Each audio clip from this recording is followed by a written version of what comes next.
So a couple of years ago, I had a friend who came to me for some advice in a situation he was in. It was an ongoing situation, so he would come in, ask for advice, I'd give him advice.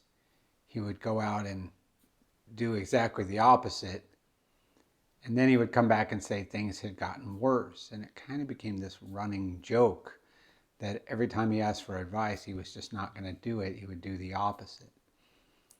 And you might kind of shake your head and go, why would somebody do that? But before you know, get frustrated with the way other people are living their lives, we ought to think about ourselves. Aren't we all kind of that stubborn person who hears what should be done and then decides that we're still going to do it the way we want to do it? Well, we've been talking about wisdom and what it is. And we said wisdom's kind of like a diamond, a lot of facets to it. And we said wisdom is a skill, but wisdom is also the ability to learn and to change as a result of what we learn. Proverbs 1:2 says that we are to learn wisdom and discipline. And then verse 3 of chapter 1 goes on to say that we're to receive wise instruction. That is, we're to take it in and do something with it. We are to change.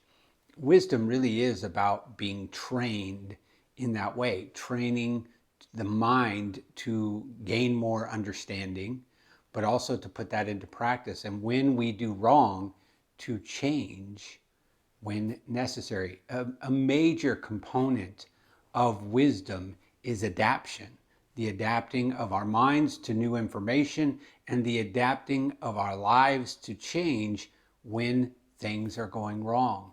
We have to adapt ourselves.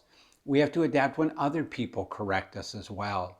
And we have to be ready to learn from what they're saying and what they're noticing about us and make the proper changes.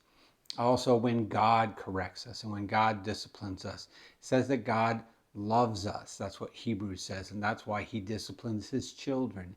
And so when we're doing the wrong thing, sometimes God uses pain to bring us back on the right track, to bring correction in our lives. And we need to recognize that and be ready for that, because that is wisdom. Proverbs chapter 1 verse 5 says, the wise will listen and increase in learning.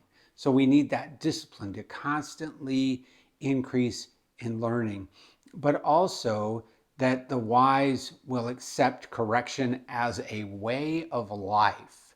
That's what Proverbs 6 verse 23 says. So the second major component of wisdom is to learn and to change as a result.